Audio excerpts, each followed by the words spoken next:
Welcome to another episode of These Are the Aesthetics.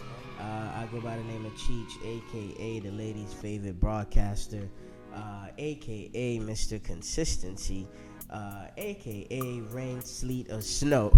I'm showing up.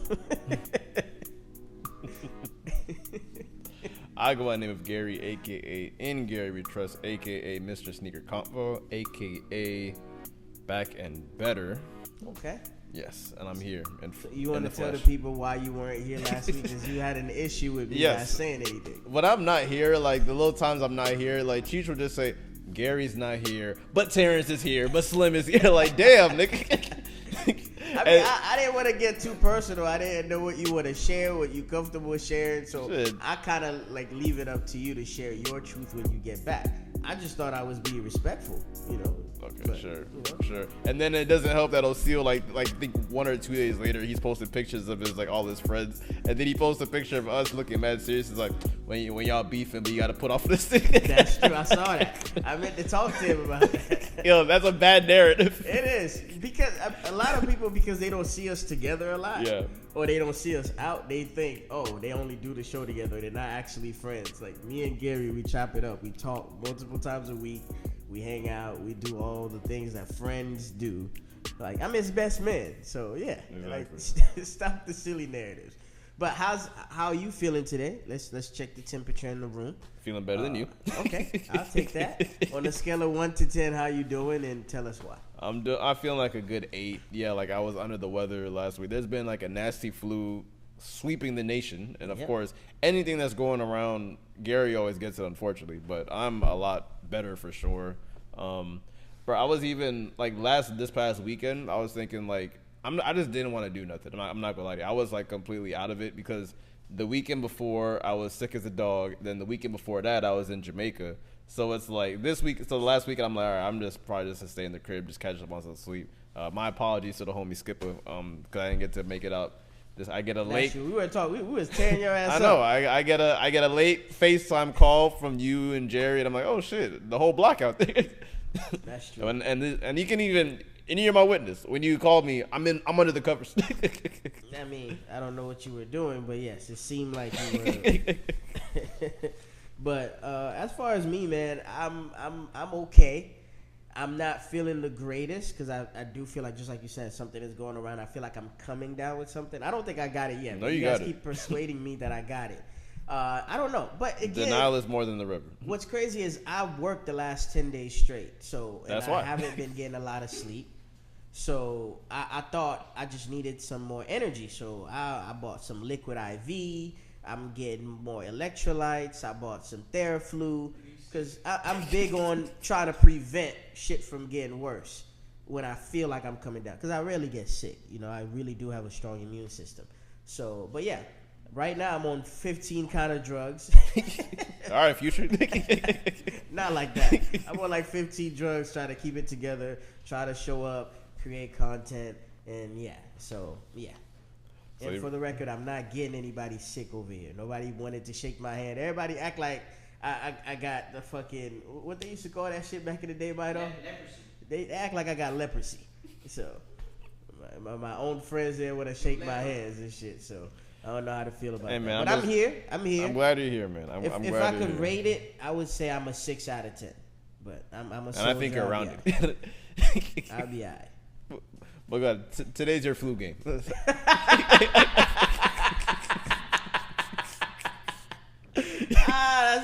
That's a corny sneakerhead joke. Like, you know what's crazy? A lot of young people won't understand that joke. That's the crazy part. That's true. But anyway, I have to keep reminding people that, hey, me and Cheech actually met through sneakers.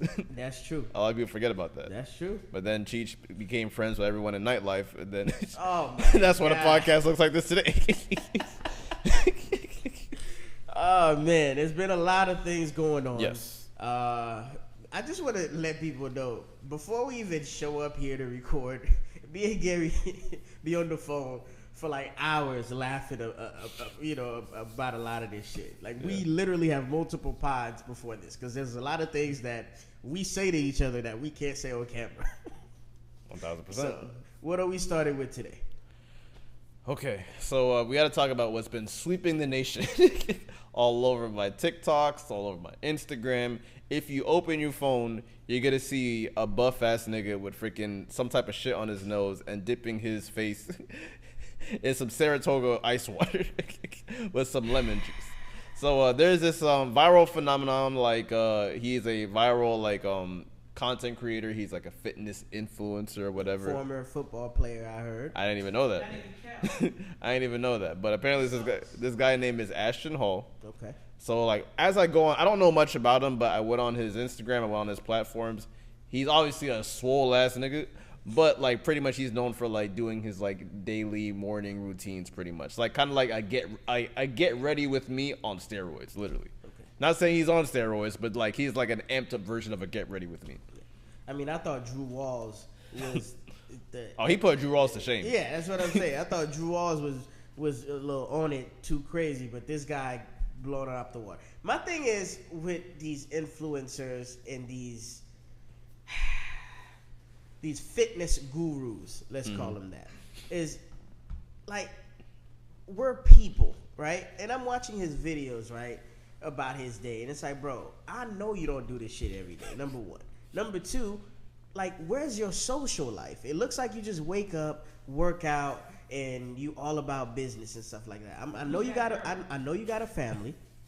I know you probably got women in your life to text and to keep up with and stuff like that. You might have a girlfriend. Like, where's that part? Like, when are we gonna make a reality get ready with me or a reality like version of what people do on a day-to-day for real? Some days you wake up, you don't want to leave the bed. Some days you wake up, you forget to work out. Some days you wake up, you did not get your favorite meal, your food, the smoothie you wanted to get at the spot. They didn't have some ingredients for it. So I just hate the bar that these guys try to create, because now I feel like you're having the adverse effect on the masses because you making people feel less than. Yeah, but I'm sorry, but we have to explain why he's going viral as well. Yes. Forgot about that part. So if you guys don't know, like, yeah, he does his daily morning routines, but what makes it like, it's intense. It's very intense. Like, he pretty much like what went super viral. He literally posted his morning routine. So apparently he wakes up at like 3:30 in the morning. He wakes up, prays, does all these exercises. He posted his morning routine from like 3:30 to 8 a.m. By the way, it's like he does so much shit. You think he did like 2 days in those like span of 5 hours. Like, when I tell you, like, this is how I know it's bullshit. Like, he literally was going super viral. It's like he's literally putting his face in the bowl of like ice water. And the shit that really pisses me off is like, yo, fam, I know you have multiple faucets in your house. You're gonna dip your face in drinkable water. That's one. And two, like, fam, you do not work out unless it's actually your lifestyle. You work out twice in the span of like 4 hours, and you take 2 showers in the span of 4 hours. So if you were planning on working out after, why would you take a shower? I don't know. Like I said, that's just. I have a lot of questions here. I feel like these guys take that shit way too seriously. And again, the point about all this is to inspire people to do better. Mm-hmm. And I feel like sometimes, like, I feel like these guys go so crazy that they have the adverse effect on people. It's like, now you're making me feel like a fucking loser. Like, if I woke up and I forgot to work out. If I forgot to have a protein shake, now I feel like a fucking slob because you in my face making me feel like, you feel me, less than. Yeah, your only diet is just water and bananas, and you're using the peels to like as like a face like moisturizer shit. I'm just my issue, because I had this conversation with my fiance where it's like we were talking how like she hates influencers and like content creators. Some of them take it too far. Correct. They like is like she hates like the content creators that like that kind of go too extreme and make people feel less than because they're not having the same workout or daily regimen as theirs. Like, I understand that, like, yo, I understand like you love your God, but I know you're not waking up at 4 o'clock in the morning for a 2-hour prayer. That's just not happening. There's even if you're a pastor, maybe. But fam, we just really have to break down like your freaking routine, bro. And it's like, and I know he's getting a lot of backlash because of like the white hands that's in it. I knew it was a white woman helping him with all this bullshit. And it's like, I don't hate the dude, but here's where he became corny. It was the reaction video that pissed me off, because as I watched it, I immediately thought it was just a troll. But then he's talking about, oh, I'm having issues with people like mocking me and and copying me, doing what I'm doing and all my videos and stuff. I'm like, yo, fam, if you need like some more realization, like, yo, fam, you look nuts out here. If this is actually your daily routine, and you know, the last thing I'm gonna say about like the shit he does on a quote unquote daily basis is like, yo, fam, there's no way you live with somebody with this workout regimen as well. Cause fam, you're telling me if you wake up at 3:30 in the morning doing all this shit, dipping your fucking face in water like 10 times in an hour, don't you think I'm pretty sure the person that you live with is gonna be like, all right, yo, you doing a little too much? And like I said, it's not practical. Like real life is not set up that way. You know, people get sick, people get tired, people have off days. Like, you don't work out. I know personal trainers that don't work out every day. You're not supposed to. It's not even healthy to do that. Exactly. You're supposed to work different parts of your body and have a rest day. Like, and my problem with these people is like, yo, you record this shit, you put it out, then you mad at the reaction you get. You could have just kept your routine to yourself. I don't need to know what you do in your personal life. I don't care. But once you release it to the internet, you know there's going to be people reacting to what you're doing. And the funniest, I think the funniest comment I've seen is a woman was like, oh, he's wearing a Van Cleef bracelet. That tells me everything I need to know. and I, again, read between the lines, but it's just, you look nuts. You look nuts. He looks absolutely crazy, bro. And like, I was really like, I had enough when it was really about like the banana peels. I'm like, all right, bro. Put it on his face. like, what are we doing, bro? I don't even think Navy SEALs have like they're red, like they're exactly like, what are we doing, bro? I just feel like people be trying to figure out a way to stand apart on social media, so they do the most ridiculous things and call it art and call it like, they call it content. It's just y'all go too far. That's it. And again, just be practical. Whatever you doing out there, if your goal is to inspire, be practical. Be able to relate to the common person. Yeah. The common person cannot afford 40 bottles of serotonin. The common person, you know, don't have an elevator that go up to their suite. Exactly. They don't have a access to a gym 24 hours a day. Like, people work, people have families, people have kids. Like, let's just, you know, let's take it down a notch. That's it. I appreciate what you're doing. I salute what you're doing. You clearly invest a lot in your work. It's just, again, make it more practical. And the very last thing I would say is, like, clearly he won because like he knew in some way, shape, or form this was gonna go viral and people were gonna clown it. I don't care what his reaction was. He knew what he was doing intentionally. Yeah, but like can we talk about real quick about like vlogging, of how hard vlogging is and how like stupid these angles are? Like the angle I hate the most in these vlog videos is whereas like niggas will literally get in their car and drive off. Motherfucker, I know you have to drive back and get your camera. Yes. You're not leaving the camera in the parking lot. Like, that was why I made issue with Drew Walls. I'm like, I know there's somebody at freaking Target was like, look at this dumbass nigga. Yeah, I think somebody caught him recording one time. Like, you look nuts. Again, art is subjective. Very subjective. Do what you gotta do. It's just, again, make it practical, make it realistic. That's my only thing. That's it. Exactly. But leaving Mr. Ashton Hall. I'm sorry. Let's get into some music. There's a lot of things I dropped, but the standout project that's been overdue was Playboi Carti. He dropped an album. I think it's like 30 tracks. I Am Music, yes. What was your first reaction to the project? Because I know you're a big Playboi Carti fan. Yes. I am. Were you pleased? This is where I claim YN, and this little segment right here. This is where I'll claim to be a YN. Okay.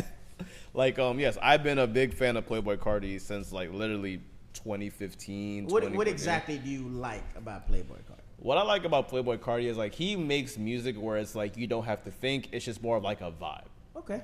That's what I already know like the bars are not going to be there. But like one thing I would say, and this is actually like a hidden skill a lot of artists don't have. He has an ear for beat selection, for production. And like one thing I would do is he does take risks. In my opinion, I think he takes too long to put on music. But I do like the way that Carti like kind of makes music. It's like you can listen to the gym, you can listen to the car, you can be intoxicated or whatever. It's just like music where it's like, damn, I instantly get it. It's just a vibe. I'm here for a good time. That's it. I don't look too deep into it. literally just taking art. Like one of like when we were in college, the one thing I took out of college out of like my 2.5 years being there was literally like I heard this quote. This like my art teacher told me is like, art doesn't have to make sense, just consume it. Okay. That's literally Playboi Carti's music, and I also consider Playboi Carti the real life version of Pootie Tang. I don't know if you've seen the movie Pootie Tang. Yes, I've seen the movie Pootie Tang. I'm black, Gary. Yes. Like a lot of people don't understand why he's such a phenomenon, but he's just like that popular. That's what I consider, and he's not saying much either. That's the funny thing. But getting into this album now, it's like it dropped on pretty much like Friday. It dropped Friday morning, but it didn't drop at the classic like midnight. It dropped at like I think 6 to 9 o'clock. Because like there was already a lot of buzz because streamers were doing watch parties, and a lot of streamers like Kai Cenat, Academics, all these niggas was upset because it's like it didn't drop at their usual midnight. It dropped at 9 a.m. So I remember I think I was editing the podcast like that morning too. Is like, and I'm like, you know what? I already know the type of music I'm getting. He's been kind of in like this rock star bag, and to be honest, I don't really want to hear that form of noise at 9 o'clock in the morning. Mm-hmm. So what I did was edited the podcast, had my lunch. Then, as I'm about to play 2K, play the album. Okay. Out the gate, the song pop out. I knew exactly what the fuck I was gonna get. Some heavy rock star shit, a lot of chaos. I feel like I'm instantly in a mosh pit. Loved it automatically. Then there's other songs like Crush or Travis Scott. Travis Scott is like pretty much all over this fucking album. He's on there like 5 times. You have Uzi, which we haven't had a freaking Uzi and Carti like feature since like 2018 or 2017 with Die Lit. And we have like Kendrick Lamar. Yeah. Very surprising guess. He's on there like 3 times. And what I would say about this album, I fully enjoyed it. I gave it like a 9 out of 10 really. And like that's how much I love the freaking album. Yes, we can talk about it. 9 out of 10 is crazy. Yes, I love this album. Like and a lot of people don't understand too. Is like I know it sounds like a bunch of like nonsense to some people's ears, but it's like this is actually a real Atlanta album. This is a nostalgic album, and also I really think that like you really like this guy. I'm telling you, like I really do like the album. Like that's crazy. Yeah. If y'all didn't hear Dog telling me to wipe my mouth, niggas can't even be fans anymore. That's crazy. Get off your knees, Gary. But freaking. But Cheech can rave about a freaking Love Diddy album, but it's okay. That's not okay either. But I really enjoy this album. I'm gonna talk about it more. But what was your thoughts? Okay. Here's my thing. There's a couple artists from this generation that I don't mind listening to. Yeah. But the scenery and the environment have to condone why I'm listening to you. Like I love Thug. I love Future. I love Uzi, but it's like I can't wake up in the morning and listen to all of that all at once. It's too much energy for me. It's like a mukbang. Like that, yeah. So it's like if I'm driving to Miami, if I'm going to work, to get me pumped up, on your way to brunch. Like if I'm going to brunch, I'll listen to certain things to get my mind ready for what I'm about to get into. But to wake up, first thing I do in the morning and listen to a Carti album. Like he's about to say some insightful shit that's good for my soul. That's not me. Y'all know I'm an R&B guy, but I do love hip hop as well. So now here's my thing. I have to have. Let me just say it by saying pause. I have to have Carti in doses. Like I could listen to 5 songs here, 5 songs there, but for me to sit down and listen to a 30-song project of mainly you doing ad-libs on beats, no disrespect, it's crazy to me. It's not very lyrically deep. I'm not learning anything about you. Like, yes, bitches are going to shake their ass, niggas are going to mosh pit, the intensity and how dope the beats are is fire, but it's like I'm really not getting anything I haven't gotten from you, for the last, I want to say, 5 years. You get what I'm saying? And you take so long to make music, you act like you about to give me gold, and it's the same shit I'm used to. Now, I will give him credit for consistency. I will give him that. Yeah. But it's just like I said, it took me like 3 days to finish the whole project. Because I was working my way out of work. I played 5 songs. I had to chill, then play it. Because it gets to a point where it sounds repetitive. And for the people that think like it's just a Carti critic, same thing with NBA YoungBoy. Yeah. He makes good music. It's very melodic. Same thing with Rod Wave. It's just you listen to it so much that the melodies kind of blend in together. And it's the same subject matter. Like, you sad, you want to do better in life, you lost your bitch, you want to party, you want to die with the party, you want to be outside, you on drugs. Like, it's the same subject matter. And it's just like, I don't know how much I could consume and get this all in one sitting. But overall, production-wise, it was an amazing project. I mean, again, your fans wanted you to drop music. The fact that you giving your fans, a product that they're used to, I'm always gonna applaud that. So I'm glad that his fans are happy, and there's definitely some songs I want to hear outside. I think my favorite song so far is "Fine Shit." Yeah, because I know what this is gonna do. It's gonna do, like at Rolling Loud at a concert in the club at brunch. In the club, so yeah, it was cool. So there's my opinion. Yeah, and I'm not mad at it. Like, the only, like, if I have to rate it, I'll give it like a 7 out of 10. Not that's wild. And this is just gave it a 5 out of 10. This is an overall rating, not really focused on lyrics. Because if I have to really focus on lyrics, like it goes down to a 3. You know what I love about this album is that, like, old heads are like, they've literally been sucking off Kendrick for over a year. And then when they see Kendrick on this album 3 times, they were like, it makes no sense. Like that's how you know, like, Playboi Carti is such a popular artist. They're like, damn, like, he's Kendrick, for sure. Kendrick just had this amazing fucking year. What is he doing on this hot garbage? That's what old heads are thinking of. But that's where the sound is. Part of being a great artist, and Drake has that skill too, is hopping on the new wave of shit. Because if you don't, music changes so fast that you become a fucking dinosaur. Exactly.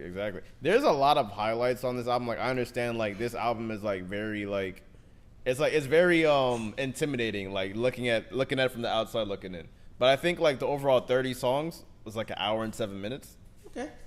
Which was not bad. Which isn't bad. Like, there's like a lot of highlights. Like I said, like the Kendrick Lamar features, I think he did really good. The song Backdoor with him and Jhené Aiko, I'm pretty sure that's a radio smash instantly. When you see Jhené Aiko on a song with, like, especially another A-list like artist, you know what it's gonna do on mainstream media. Then, like, you have every song with Travis Scott, like, was decent. I just think Travis Scott was on there just a little bit too much. It's like, yo, fam, you on there 5 times, you should have just made a collab tape at this point. True. That's just my personal opinion. And then, like, I'm glad that this is we're recording this on a Wednesday, but it's like he finally released, like, the quote unquote somewhat deluxe. All the songs he previewed on Instagram is officially on the album now. There's a lot of shit I can turn up to. I love Cocaine Nose. I love Olympian. But for a nigga that don't go out, like, you just be getting lit in the bathroom? Like, what do you do? Like, I don't understand. I be going on jogs and, I hear you. Okay. I be outside. I'll be outside where you be at. You go for a jog, you get lit, and then you go right back home. For a nigga that don't be outside, it's like, there's certain shit sounds better outside on some big speakers. But all right, I'm glad you bring this up. You said for a nigga that's not outside. Because you know what the fuck I'm listening to when I'm outside? Niggas are playing Trey songs. Niggas is playing old Drake songs. Niggas is not even playing... Bro, what spot in Palm Beach plays The Weeknd? I feel you. I feel like it depends on where you go. There's places that do play shit. Like, yo, fam, it's 2025. No disrespect. Why am I listening to Webby in my ears? All right. I mean, but there's some old heads that might want to still hear. But like I said, like, where can I go besides Miami that's not playing, like, the new shit? Unless I go to freaking racist ass, what's that spot on Clematis? Banco's. Like, one thing I'll get Banco's, they always got fire music, but it's like, if you get in, if you get in. If they let you in. If they let you in. But I just, like, another thing I want to talk about with this album is that, like, the old heads, like, had me freaking just laughing because I went on a rant. I got a bunch of DMs about it. I want to clear something up. I said that, like, I just hate the fact that old heads are, like, talking about, oh, this isn't a hip-hop album. I don't know what the fuck this shit is. My issue with that is that clearly this is more of, like, a rock-based influence, like, hip-hop album. Bro, rock and hip-hop have been intertwined since the beginning of time. That's true. With Run DMC. And you know what? I'm going to bring it to more current. Or even, like, back to the 90s where a lot of y'all claim which was the golden era of hip-hop. Yeah, y'all were listening to Onyx, which is heavily, like, freaking damn near, like, heavy metal for freaking rap. And Jay-Z has worked with rock artists and shit. Lil Wayne has done. You got, like, what's it called? Lil Wayne made a whole rock album. And 3 6 Mafia, and you have Tech 9. like rock and hip hop this is nothing new. And I understand if like why I feel like the people who are hating on this album so much is because they see a fan base that's enjoying it so much, and the fact that it's kind of like FOMO in a weird way, where it's like, since I don't freaking understand it, I don't like it. Facts. Life doesn't have to be that way. That's true. Like I don't like NBA YoungBoy's music, but I'm not gonna call it hot trash. It's just not for me. I don't have enough ops to listen to NBA YoungBoy. Like I don't really listen to Dirk like that. A lot of niggas love Dirk, but let's be real. A lot of like, bro, every time I listen to Dirk, I feel like I gotta have a Glock 9 on by my dick all day just to freaking listen to it. That's true. I get it. Speaking of how the old heads be hating, let's talk about the next guy that released an album that embraces the youth, Jim Jones. That's true. Again, I'm a big fan of old school hip hop. And I feel like out of all the diplomats, Jim Jones has been consistent. He's gotten better over the years. And honestly, he was the backbone of the whole diplomats movement, right? 1000%. So he released an album at the church steps. I actually enjoyed it. It's a mixture of old and new sounds. He's working with a lot of young niggas. And what Jim Jones has been getting a lot of flack. Because they say he's the oldest YN, he's the oldest this, he's the oldest that. And I think that's unfair because half of the industry is dressing like how he was dressing in the early 2000s. Of course, yeah. Like Ed Hardy, the like Chrome Hearts, all Ed that. Hardy, Chrome Hearts, BB Simon belts, oversized jeans, Pele, the Vincent leathers, like the jackets and shit like that. So it's just like what I want to inspire the youth to do is to know where something is going. Always do your research on where it came from, because you're supposed to improve on an idea to make it better, right? And people like say, oh, Jim Jones be outside, he want to be a young nigga so bad. It's like, you can't have it both ways. When niggas don't embrace the youth, you an old hater that you broke now, you hating on the new kids, you don't understand it, you a dinosaur, shut the fuck up. It's like you get an old nigga that embraces the youth, want to make music with the youth, and now you saying, "Oh, nigga, you too old for this shit." Like, how do we what do y'all want people to do? You get what I'm saying? And another point that I thought about, like, think about it. Your any Fortune 500 company in the world, what do you think they all have in common? They have an internship program. Why? Because you need young minds around. Young people know the next wave. They know where the world is going. You need young people around to not feel old, to inspire new ideas, to come with new thoughts. Because again, nigga, we on our way out. Not us, not our generation, because we're still fairly young. But I'm just saying, like, it's good to and a lot of you old niggas date young bitches to feel young, 100%. To understand culture. So my thing is like, yo, just cut that nigga some slack. And imagine if a nigga like Jim Jones, right, was hating on Cash Cobain. One of the biggest songs he got right now that's lit in New York, and I actually heard in a brunch a few weeks ago, is "This Shit Is Harlem." Like, that shit is hard, and it's making its way around. So it's like, bro, like, let's just embrace each other. You get what I'm saying? Like, whatever is happening right now with Cash Cobain, Carti, Uzi, this is the next evolution of hip hop, and it's getting more mainstream. Like, there's white kids that are singing, like, and are diehard fans of these guys. Exactly. You feel me? So the goal is to make the brand and the genre bigger, and that's not gonna happen if there's no inclusivity. So yeah, that's just my thing. I know Jim Jones is not your bag, and I know you was not gonna check it out. I love the Dip. I love Dipset. It's just I always make fun of Cheech because it's like Cheech is like the YN that wants to be an old nigga so bad. I generally love the older sound. I just feel like that's just my bop. Like, plus I appreciate like Jim Jones culture, but I'm like, am I running to a Jim Jones album in 2025? No, damn, no. Okay, hell no. Which is nothing wrong. There's nothing wrong with like listening to Jim Jones because like he still raps better than most. So like I can't even blame it. To wrap this up, some of my favorite songs: "Back in My Bag," "This Shit Is Harlem," "This Shit Still Is in Harlem." "Walking on Business" is probably my favorite song on the album, and then "Make It Out" with Ronnie. It's more like an R&B cut. So yeah, man, check it out if you into that type of music. And yeah, like I said, I just want people to support the OGs that still embrace the youth, because it again, like, to know where you're going, you need to do your research on where you came from. So that's it. Yeah, exactly. Like other than the Carti album, I literally just been listening to 3 albums. I've been listening to the Carti album, the Weeknd's album, Hurry Up Tomorrow, and I have to finish that. bro, he did his shit. Bro, that album was so good. It's like I'm not even a big concert guy as much as like when I was younger. But it's like I'm literally thinking about going to that Carti and Weeknd stadium tour. If we can afford it. That part. Because bro, these concert tickets have been It's a luxury item. It's been out of pocket, and it's at Hard Rock Stadium too. Niggas don't even go to the freaking Heat Arena no more. They got bougie and they start going to Hard Rock now. That's true. Yeah, and I will admit, I still think it's his worst body of work, but I have been listening to the Drake and Party album as well. Yeah.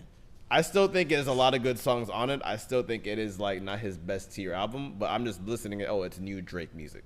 And I love how the women are embracing Yeah. Drake outside. Like, Of course. And I couldn't be like more happy than him. And I love how he kind of stayed quiet, dropped the project. There was not a lot of promo. He's kind of letting the music speak for itself. Exactly. You could clearly see there was not a lot of marketing money behind the project. But when songs go off organically and women on, spring break right here, we live in Florida, in South Florida. Yeah. So when every girl on my story is, we in Miami turning up another notch, you feel me? So it's like, I love seeing how, like women make everything cool. But it's like, I like when something organically takes off without radio play, without a bunch of marketing dollars behind it. So, yeah. I definitely respect it. I'm happy for him. Oh yeah, sure. Especially that Nokia. I've been hearing that record everywhere. And if I was living in, if I bought a house in Houston and I'm always, 4 times a week I'm at Area 29, I would be a happy man too. I ain't gonna hold you, Gary. It's like the more I think about it, That's where the bachelor party is. the bachelor party might be in Houston. I ain't gonna hold you. Shout out to Houston, man. Superman, Spider-Man. But kind of somewhat staying in music, we gotta talk about hip hop's most dangerous morning show.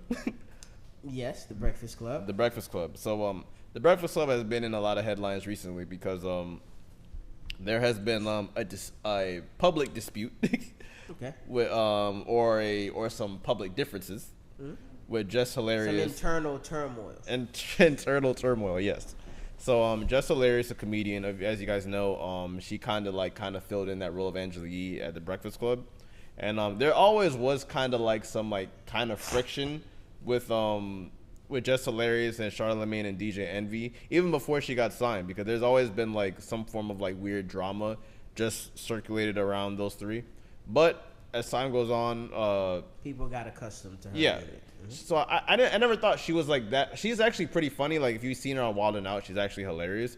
I just don't think to this day that like she's that great for radio, and that's because of the fact that like she might be like a little bit. I don't know if it's because it's a morning show. It's really early. She's not really fully like awake, or it's like, and a lot of people have been kind of complaining about like how she reads certain segments and shit, and she has like a heavy Baltimore like accent.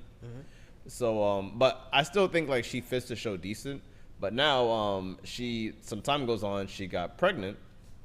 She had a baby. Then she was on like paternity leave for like a couple of months, and this woman named Lauren LaRosa, she kind of came in like filled in. Which, by the way, Jess Hilarious handpicked her and said, "Hey, can you take my position while I'm gone?"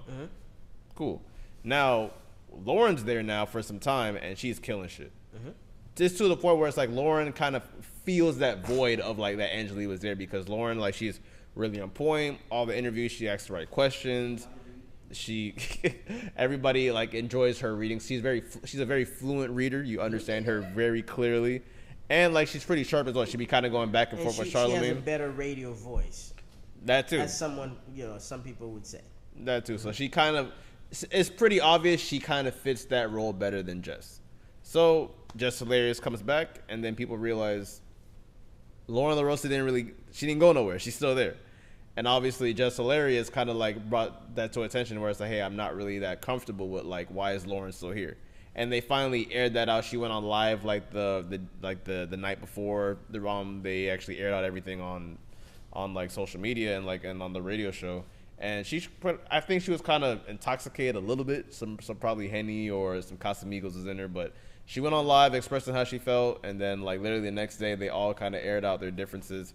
They look like they're in a better place now, but what was your take on pretty much everything going on with Jess Hilarious at the Breakfast Club? You know how I feel about just women in the workspace. No disrespect. No, because I just feel like men are more. Tell me more. We know how to conduct ourselves around each other because we adapt a lot faster. We adapt a lot faster, yes. and we know how far right or how far left things could go. Yeah. Like if you shoulder bump me, you step on me, you say something slick, like we could fight or we could shoot about it. Like, and because we don't want things to escalate, we kind of learn how to kind of relate to each other and blend and you know and men are fairly more simple and easier to please than most women in the workplace. And women like to brew. Women like to brew. And I'm gonna be honest, we have thought about having a new edition here. Yeah, multiple times. But you got to think about it. It's about consistency, dealing with the emotional roller coaster, and it's you know just again, it's not a diss. It's more so like, you know, men usually separate the emotions from business easier than most women will. So now, Jess Hilarious, a baby is a blessing. But you do understand as a working woman, if you're in a field like the entertainment field, you know it's a field that is a fast-moving field. You get what I'm saying? The pace of the world, like the world is not going to sit there and wait for you. You feel me? So it's like if you left your job and somebody came through and they're killing shit, like you kind of have to respect that. Yeah. You get what I'm saying? Like and the whoever like iHeartRadio that's in charge of the Breakfast Club, they're always gonna look at their metrics. They're always gonna look at numbers. They're corporate. They're corporate. At the end of the day, you have a corporate job. So if the audience is reacting more to Lauren and she's smoother with everything, she's blending well with the culture that's already there, like yeah, it's you on your way out. And there's nothing wrong with that, is because you know the problem I feel like black people deal with in the workplace, especially professional black people, is they like to go in and build somebody else's business while they're not building their own. Yep. While you at the Breakfast Club, Jess Hilarious, I do know you have a comedy career on the side, but you should have been building your own thing on the side, just in case the gig come to an end. You still got something to fall back on. Wait, before you could hear they typing, she is a comedian and she does shows. No, I know. That's what I'm saying. Yeah. Like you do Wild 'N Out, you do stand up. I get it, but I'm just saying like you should have created a YouTube channel. You should have introduced like interview series, like build relationship with some of the guests that come there. Because again, you never working for corporate. One day you might be the token black woman, the token black guy. The next day you are being replaced by a younger, smarter, like somebody that's willing to accept less money than you. So at the end of the day, it's about money. It's about consumption. It's about metrics. So again, I don't think iHeartMedia is looking at Jess Hilarious like her taking a lot of shit personal. I don't think they looking at it like on some emotional shit. They looking at it like, yo, this is what the audience want. Exactly. And we have an audience to please. Because we have we have to reach certain numbers so everybody get paid, and that's that. So again, Jess Hilarious. It was a cool 6 months. Like you had your run. And Shawty is actually getting her own show actually.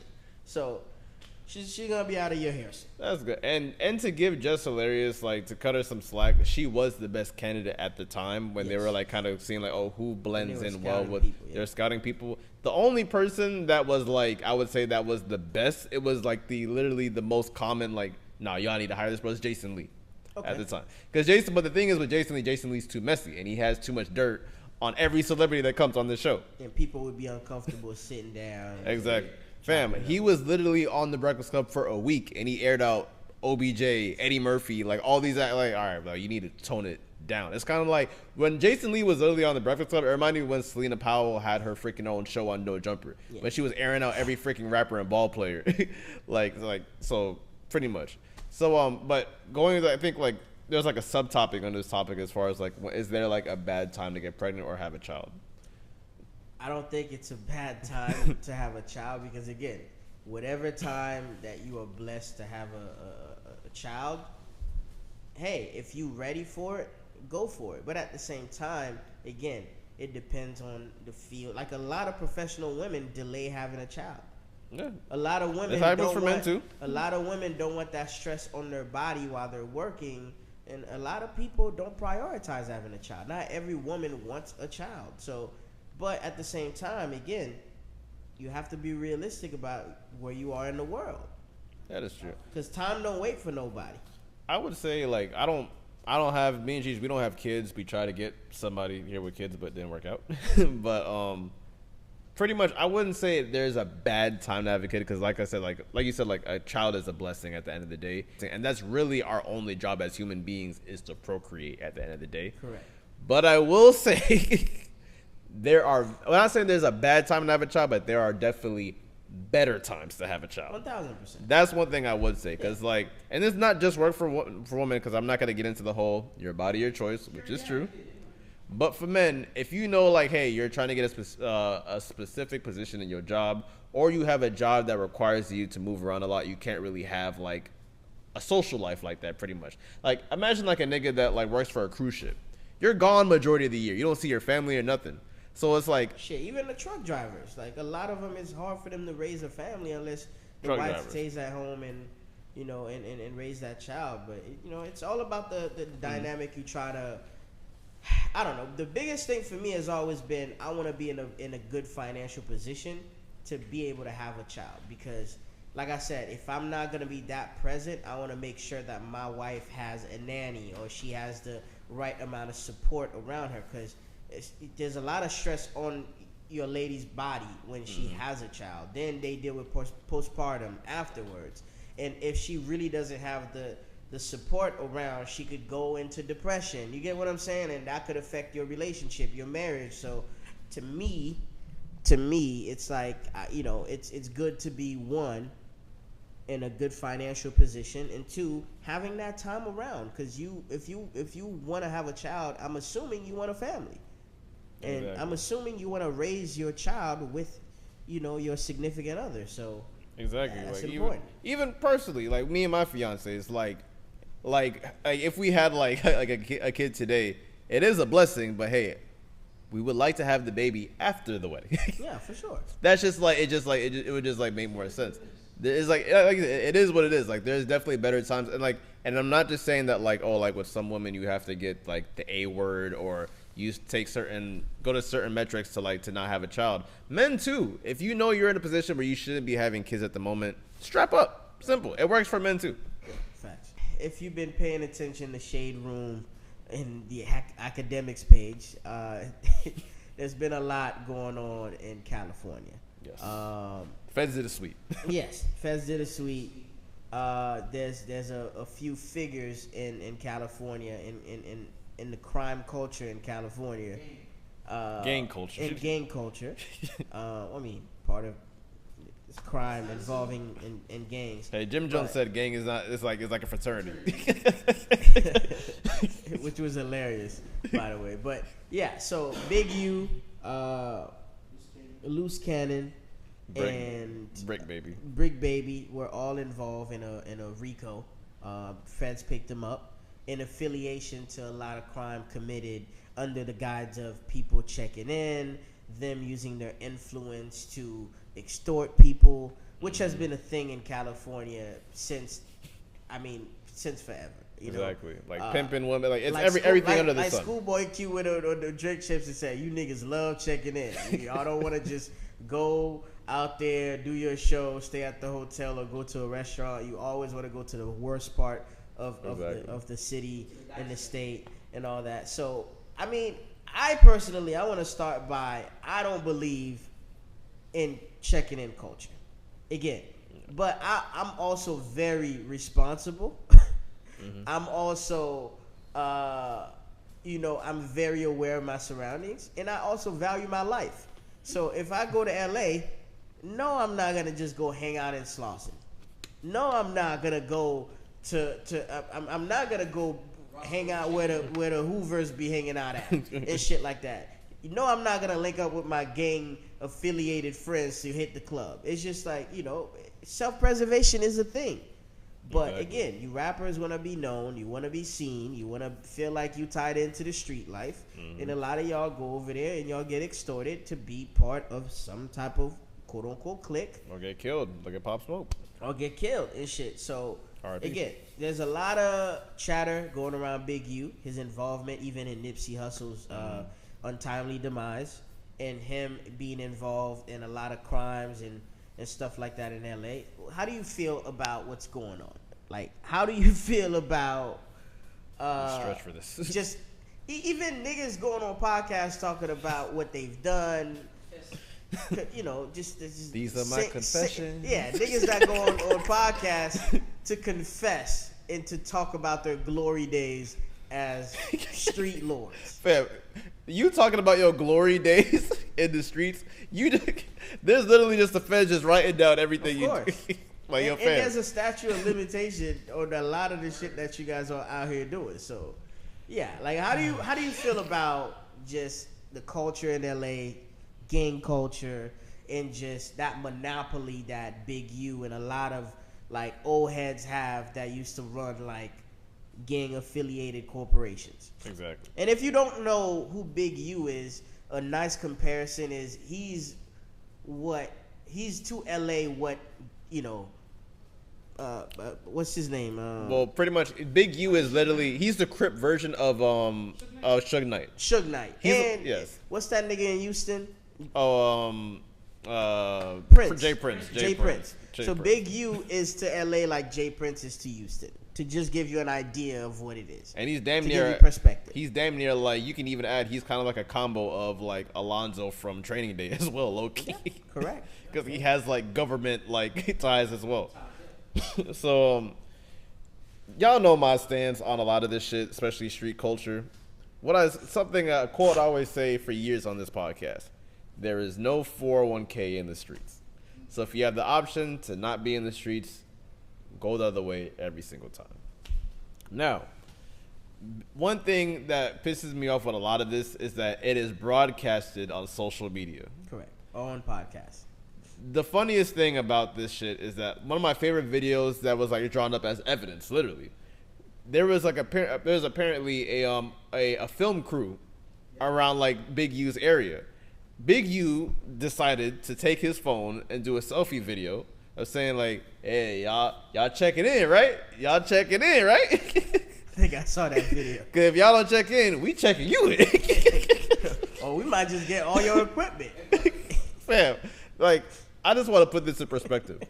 Black people, what gives you the fucking right to tell another man that looks like you that, hey, for you to be here, you got to give me a percentage? Meanwhile, you don't own shit on that block. You don't own the house that you in. You don't even own the fucking car you drive, if you have a car to drive. This is the shit that pisses me off, and I really blame slavery. Yes, I'm going to take it there. There's be a lot of times where I be saying to myself, like, yo, we really 400 years back. And shit like this is clear proof. That's Big U now. Brick Baby. Like, keep in mind, all this shit is documented just on No Jumper. I have my thoughts on Adam, because I think he really do be exploiting these black people. Yes. And I understand if you want to look at the glass half full. Vlad too. Vlad literally pays you to come through and snitch on yourself. And work with the feds to lock you up. Well, and he claims he doesn't work with the feds. He just chop up 100 videos of the interview and post them on YouTube. Like, and y'all niggas. In case y'all forgot. Bro, the crazy part is, y'all niggas seen him do this to a bunch of people, and you still choose to go with Vlad. This is the last thing I'm going to say about this. Do you know why the mafia was successful for hundreds of years and still active today? It's called organized crime. No organization. There has to be structure. There has to be a code of secrecy. The Italians have what's called omerta, which is the code of silence. Y'all niggas want to be flashy so bad. Mm-hmm. Like the street niggas back in the day in the 90s did not want to be known. They did not want to be seen. Like you could tell who was a street nigga or who was a dope boy based on the car they drive and the activities that they were involved in. But now the street niggas want a camera in their face. The street niggas want a podcast. The street niggas want to be rappers and rap about shit that they did 4 years ago before they got signed. Oh, I have some quick advice too. If you're an active criminal, if you're an active gang member, I don't think you should be a social media personality. No, you shouldn't. Is that simple advice? I think it's common sense. Bro, and you know what's so funny about like Brick Baby's like stance on everything? When Adam 22 was bringing up like Big U and everything going on with Big U, I think it was wise of Adam alone just to say, hey, I know that you had multiple affiliations with Big U back in the day. I think it's best I don't bring up Big U while you're here in front of me. But no, Brick Baby was adding on to the shit. Yeah, we used to do this and that, this and that. I'm like, yo, fam, cameras is on. And by the way, No Jumper is freaking broadcasted live first. That's a fact. So that's my issue with freaking Brick Baby. Now going to Loose Cannon. And keep in mind, I'm not street niggas. We not from LA. I'm literally I'm just taking like all this in from the outside looking in. This is just a reaction. I don't know none of these niggas. Been posted out there, yes. Literally. I can only judge about the shit that I see. This is public information, by the way. We don't have no insider it's knowledge public of information. anything that's going on. Like, what was so nasty, like, I have a lot of takes on Whack 100. I have a lot of takes. Like, by the way, the only thing I'm going to say about He always got a drive. He always got a secret. Bro, Whack 100 is the funniest thing. Bro. Hey, Drake, call me, Drake. I got that hard drive. Like, bro, you don't know. You don't have anything, bro. Bro, Whack 100 is a clear example. You're never too old to clout chase him. Oh, yeah. That nigga, he's a big... I don't know, man. These man, niggas, I don't know. This nigga Whack 100 had the mastermind idea. By the way, I don't know. By the way, street niggas, I don't know what y'all consider snitching nowadays. I've officially had enough of y'all. Y'all pick and choose what's considered snitching. Whack 100 and Big U had like an open beef against with each other. So Whack 100 had a masterful idea to bring Loose Cannon, which was apparently like he used to be like, I don't know if he was like a muscle or a shooter for Big U back in the day. So Loose Cannon and Big U fall out. Whack 100 brings freaking Loose Cannon on fucking No Jumper, one of the most popular street podcasts out there.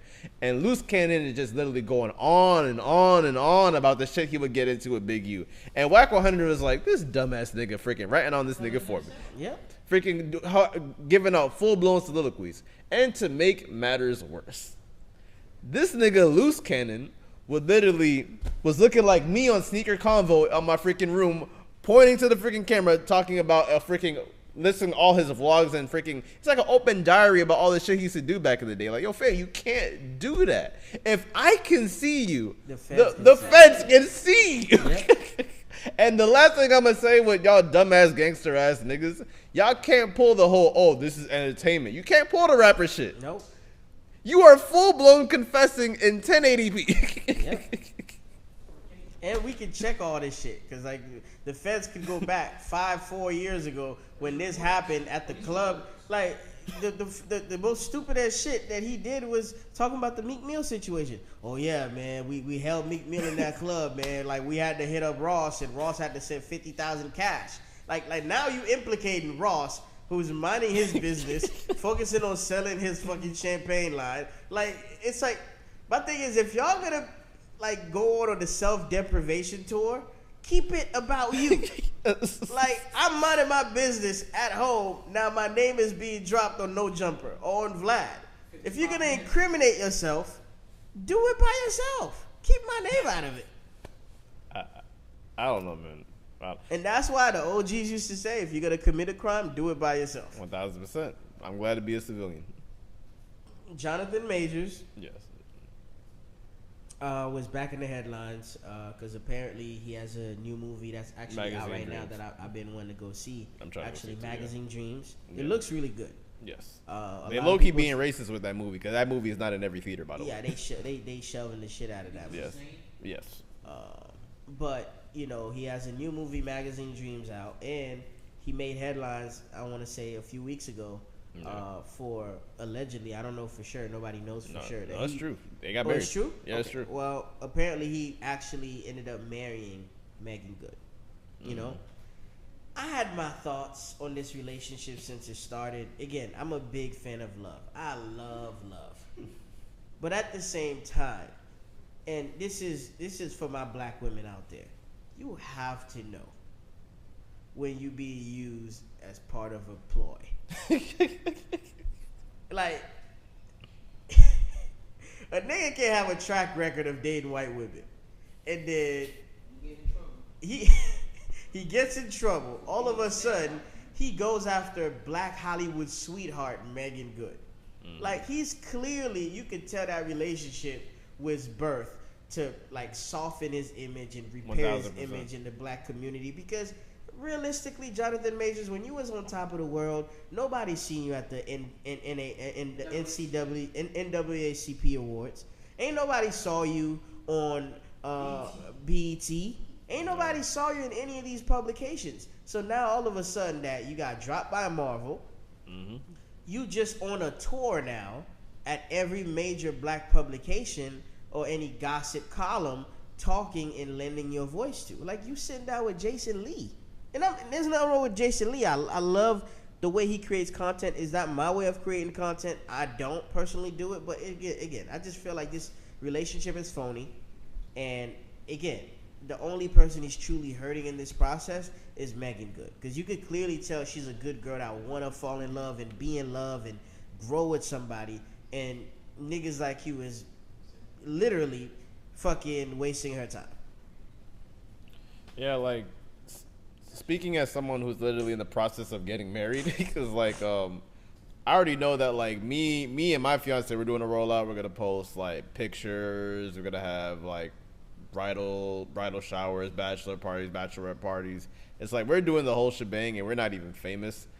This kind of, and you're not rich, and we not rich. Yeah. So like if everybody knows that we getting married and we nobody, this kind of looks like is this really all about love? This business is kind of like more informed. It's just screaming business more than love, in my personal opinion. But even though I can't judge their love, because he looks happy, like he's definitely going on a big ass press tour, because I know he was desperate when he pulled up to the Breakfast Club. Yeah. I'm not to try to talk down on the Breakfast Club, but it's like, yo, fam, I know what you're doing.